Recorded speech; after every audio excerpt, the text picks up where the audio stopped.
Yeah, we sort of made the film very different to how a normal blockbuster like this is made.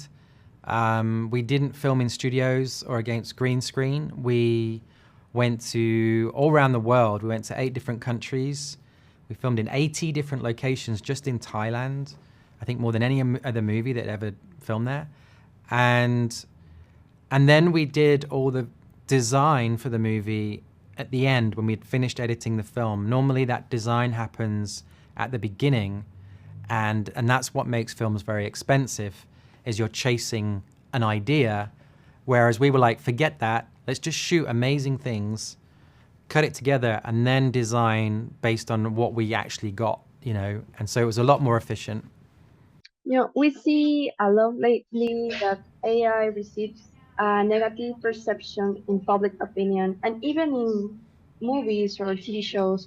Your proposal is very different. You don't villainize or glorify it, but it has a certain ambiguity.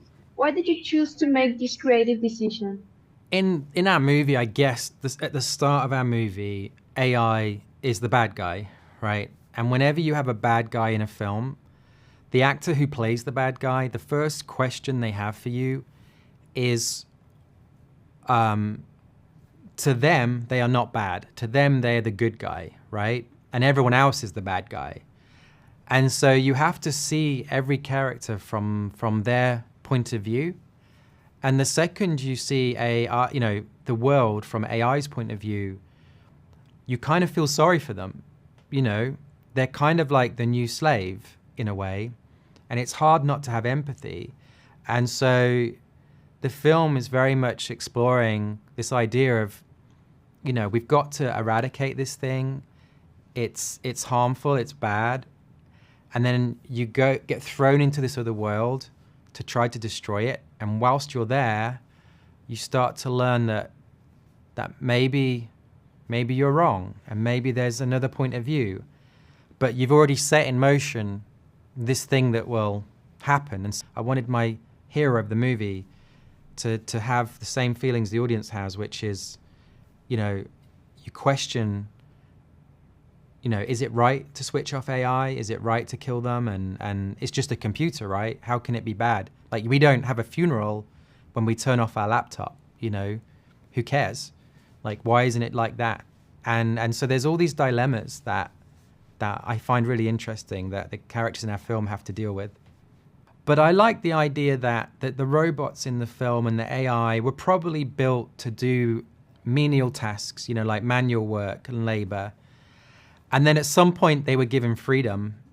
But if you were built to you know, farm the land, when you're finally free, you might be like, okay, I'm gonna make my own farm. You know, I'm gonna become a farmer. I'm gonna, you know, because that's what you know. And so a lot of the AI and robots in the movie are doing that kind of work. But equally, like my favorite thing is that if we went into the future and shot this movie with real robots and real AI, we would see all kinds of things like buildings and vehicles and people and robots doing things we wouldn't understand. John David Washington plays the lead character, a former special forces agent who's looking to take down the creator. John previously starred in Tenet. Did his performance in this film captivated you to cast him in this role, or did you always have him in mind? No, it's funny because I met with John David around about the time Tenet came out in the cinema. It was during the pandemic, and we had to wear masks when we first met each other, you know. And he came in the room, or he was in a restaurant. He came in and he had a Star Wars mask on. And I thought, oh no, he's wearing this because of the Rogue One film that I did. And he then explained, he said, I nearly didn't wear this, but I've been wearing it every day for like over a year because I'm a big Star Wars fan. And I thought about not wearing it to meet you because it'd be weird. And he's like, and then I thought I got to be honest and explain that I'm a Star Wars fan. And we had this really great conversation that lasted about 3 hours. And on the drive home, because Tenet was out in the cinema, every billboard I passed on the way home and bus stop and everything was Tenet. And I would stop at traffic lights and John David would be looking at me. And it was like this thing all the way back to my house.